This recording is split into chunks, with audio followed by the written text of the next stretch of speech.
The Cambridge University that Charles Darwin entered in 1827 was a center of scientific exploration and inquiry.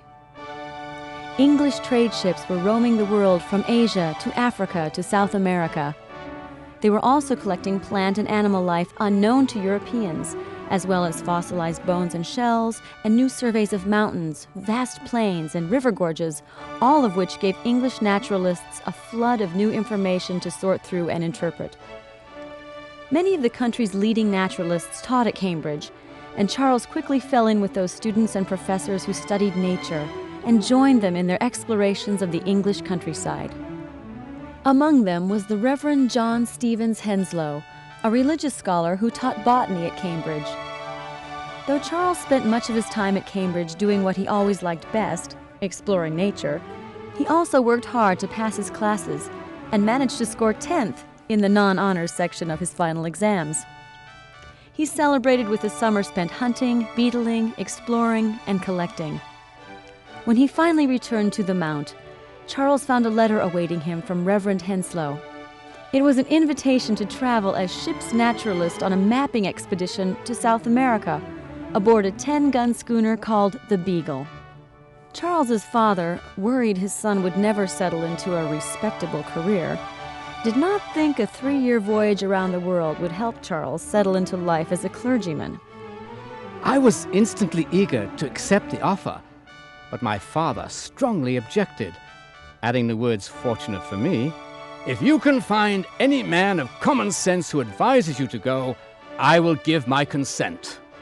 So Charles decided to seek help from his uncle Josiah Wedgwood, who thought Charles had what Josiah called an enlarged curiosity, well suited to a voyage around the world.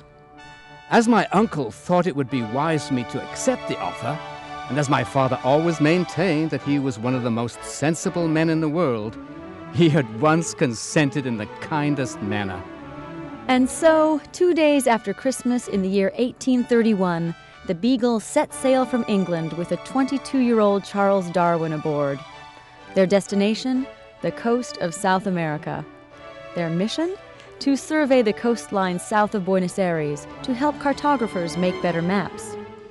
It was Charles's job to document geological features of the places he visited and to collect the plants and animals he found to expand scientific understanding of South America and points beyond. The voyage proved hard going for Charles, who suffered from seasickness.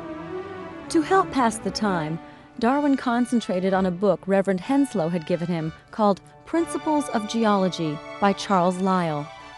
Like Erasmus Darwin and Jean-Baptiste Lamarck, Lyell believed the Earth was not thousands of years old, but at least 1 million or more years old.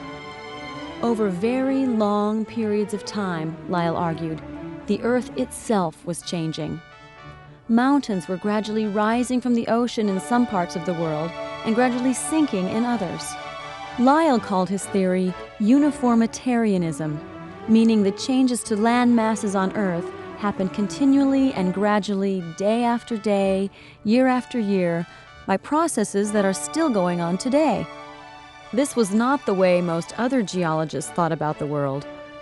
The prevailing theory of geological formation, called catastrophism, claimed violent, sudden eruptions pushed up the mountains and formed new features on the landscape.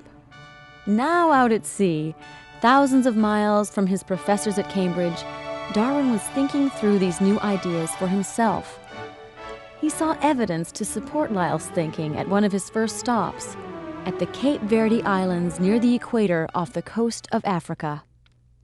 While the crew of the Beagle surveyed the coast of these volcanic islands, Darwin took the opportunity to get off the ship and recover from seasickness.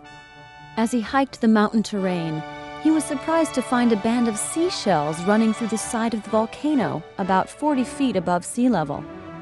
The sight of a layer of shells, largely intact and so far above the existing sea level, seemed to support the idea of gradual change, rather than violent dramatic eruption. If the mountain was formed suddenly and violently, Charles reasoned, wouldn't the seashells be destroyed? Instead, they seemed to be fully preserved here, dozens of feet above the sea where they once were. This idea of gradual change, going on constantly, slowly, and everywhere on Earth, began to shape Darwin's view of life on Earth.